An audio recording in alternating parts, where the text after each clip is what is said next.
ഇറാന്റെ പരമോന്നത നേതാവ് മുജ്തബ ഖൊമേനിക്ക് ഇനി അധിക നാൾ ഈ ഒളിച്ചുകളി തുടരാൻ സാധിക്കില്ല. ഗോളടിക്കൂ, ഫുട്ബോൾ സമ്മാനമായി നേടൂ. LED ടിവികൾക്ക് 70% വരെ ഡിസ്കൗണ്ട്. ആഘോഷിക്കൂ ഈ ഫുട്ബോൾ വേൾഡ് കപ്പ് ഗോപുനന്ദിലെ ജിമാർട്ടിനൊപ്പം. ഇസ്രായേൽ ചാരസംഘടനയായ മൊസാദും US-ഉം നാലു വഴിക്ക് തന്നെ മുജ്തബയെ ഇപ്പോൾ വ്യാപകമായി തിരയുകയാണ്. ഏത് നിമിഷം വേണമെങ്കിലും ആക്രമിക്കപ്പെടാം. ഈ വിവരം ഇറാൻ അധികൃതർ തന്നെ സ്ഥിരീകരിച്ചതിനാൽ കർശനമായ സുരക്ഷാ മുൻകരുതലുകളാണ് ഇപ്പോൾ മുൻ പരമോന്നത നേതാവ് ആയത്തുള്ള അലി ഖൊമേനിയുടെ ശവസംസ്കാര ചടങ്ങിൽ ഏർപ്പെടുത്തിയിരിക്കുന്നത്. അതുമാത്രമല്ല, ഇറാനികൾ പോലും ഇവിടെ മുജ്തബ എവിടെ എന്ന തരത്തിൽ വലിയ രീതിയിൽ ചോദ്യങ്ങൾ ഉയർത്തുകയും ഇവർക്കാകട്ടെ യാതൊരുവിധ അറിവുമില്ല എന്നതാണ് വസ്തുത. ഇറാൻ ഭരണകൂടത്തിൽ തന്നെ ചാരന്മാരുണ്ട് എന്ന് അല്ലെങ്കിൽ ചാരന്മാരുണ്ടാകാനുള്ള സാധ്യതയുള്ളതിനാൽ തന്നെ വിശ്വസ്തരായ ചുരുക്കം ചില ആളുകൾക്ക് മാത്രമാണ് മുജ്തബയുടെ താമസ സ്ഥലം അറിയാവുന്നത്. ഇസ്രായേലും US-ഉം ലക്ഷ്യമിടുന്നതിനാൽ തന്നെ രഹസ്യ കേന്ദ്രത്തിലാണ് എന്നും മറ്റൊരു വാദവും ഇവിടെ ഉന്നയിക്കുന്നുണ്ട്.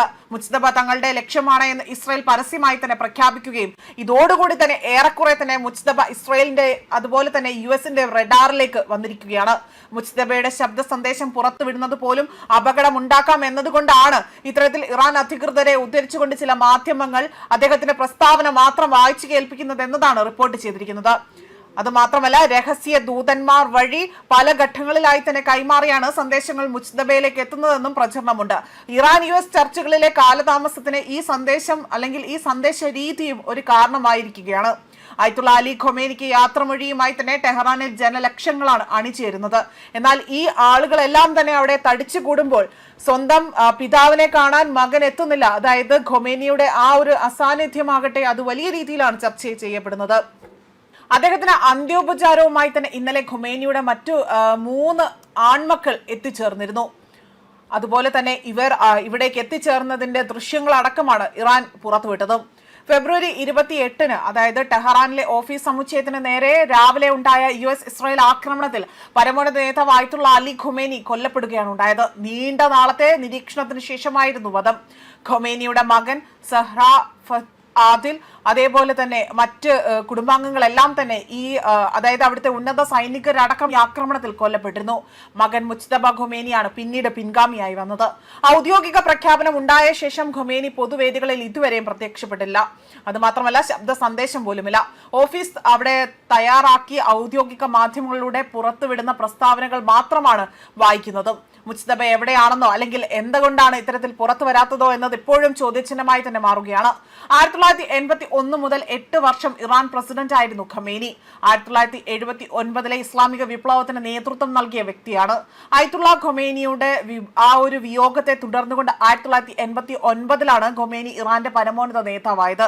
മകൻ മുജ്തബ പരമോന്നത പദവിയിലേക്ക് എത്തുന്നത് തന്നെ സംഘർഷത്തിന്റെ നാളുകളിലൂടെ ആയിരുന്നു എന്നതാണ് മറ്റൊരു വസ്തുത. അതുമാത്രമല്ല, മുജ്തബ പൊതുവേദിയിൽ എത്താത്തത് ആക്രമണത്തിൽ ഗുരുതര പരിക്കേറ്റത് കൊണ്ടാണ് എന്നതായിരുന്നു റിപ്പോർട്ടുകൾ പുറത്തു വന്നത്. ഇസ്രായേലും US-ഉം ലക്ഷ്യമിടുന്നതിനാൽ തന്നെ രഹസ്യ കേന്ദ്രത്തിലേക്ക് മാറിയെന്നും മറ്റു വാദങ്ങൾ പുറത്തു വരുന്നുണ്ട്.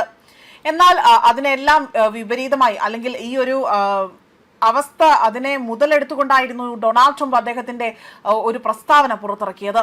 മാത്രം അദ്ദേഹം പറഞ്ഞത് ഇങ്ങനെയാണ്: അവരെല്ലാവരും അവിടെയുണ്ട്, വേണമെങ്കിൽ ഇപ്പോൾ തന്നെ അവരെ ഒറ്റയടിക്ക് ഇല്ലാതാക്കാം, പക്ഷെ ഞങ്ങൾ അത് ചെയ്യില്ല, കാരണം ചർച്ച നടത്താൻ ആരെങ്കിലും ഒക്കെ വേണമല്ലോ എന്നും അവർ കരാറിന് വേണ്ടി യാചിക്കുന്നു എന്നതായിരുന്നു ഇവിടെ ട്രംപ് പറഞ്ഞത്. അതുമാത്രമല്ല, ട്രംപ് അടിക്കടി തന്നെ നിലപാട് മാറ്റുന്നതിനാൽ ഏത് നിമിഷവും ഇറാൻ ആക്രമണം അവിടെ പ്രതീക്ഷിച്ചുകൊണ്ടാണ് മുന്നോട്ട് പോകുന്നത്. മുജ്തബയുമായി തന്നെ ബന്ധപ്പെട്ട വിവരങ്ങളൊന്നും തന്നെ ഇറാൻ ഇതുവരെയും പുറത്തുവിട്ടിട്ടില്ല.